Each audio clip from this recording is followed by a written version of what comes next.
ఇక్కడ కలెక్టర్స్ మీరందరూ కూడా ఐఎంఆర్, ఎంఎంఆర్ ఇవన్నీ కూడా ఎక్కడికక్కడ మానిటర్ చేసుకుని ఇవన్నీ కూడా వీలైనంత వరకు జీరోకి వచ్చే పరిస్థితి వస్తుంది.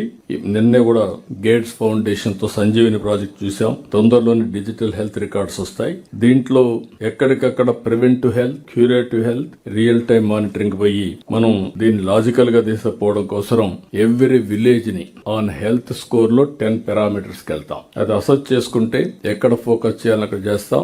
80% of diseases are contributing 9 to 10 diseases. దానికి ప్రివెంటివ్ కూడా తీసుకొని how you have to go forward will work it out. ఇక్కడ కేర్ అండ్ గ్రో ఒక యాప్ ద్వారా 6 years కంటే ముందుండే పిల్లల్లో డెఫిషియన్సీస్ ఏమన్నా ఐడెంటిఫై చేస్తున్నారు. ఇంత మునిపే చెప్పారు 5% ఉన్నాయి. అంగన్వాడీ కేంద్రాలను పెట్టి చేస్తున్నారు. నేను కూడా చూశాను. ఆ ప్రాజెక్ట్ చాలా బాగుంది.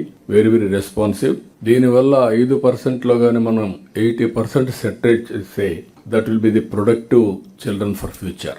అదర్వైజ్ వాళ్ళంతా కూడా over a period of time defunct అయ్యే పరిస్థితి వస్తుంది ఆ డెఫిషియన్సీస్ తో. ఇంకొక పక్కన మెంటల్ హెల్త్ అందరం మాట్లాడాలి. ఎందుకంటే ఒకసారి హిస్టరిక్ గా ఏదైనా ఒక ఇష్యూని తీసుకొని అదే ఇష్యూ ఆలోచిస్తే ఆ ఇష్యూ ద్వారా చాలా మంది మెంటలీ సిక్ అవుతారు. ఇంకొక పక్క టెక్నాలజీ ఎక్కువ వాడుతున్నాం. టెక్నాలజీ వాడే సమయంలో స్ట్రెస్ ఎక్కువ ఉంటుంది. దీనికి కూడా మనం దీన్ని ఏ విధంగా చేయాలని, అందుకే నిన్న కూడా మనం మాట్లాడింది విలువల బడి అన్నాం. అలాంటి కాన్సెప్ట్ కొత్తగా తీసుకొని వాళ్ళలో కూడా రిలాక్సేషన్ ఇవ్వాలి. ప్రతి ఒక్కరు కూడా కనీసం ఒక 1/2 hour 1 hour ఆడుకునే పరిస్థితి క్రియేట్ చేయాల్సిన అవసరం ఉంది.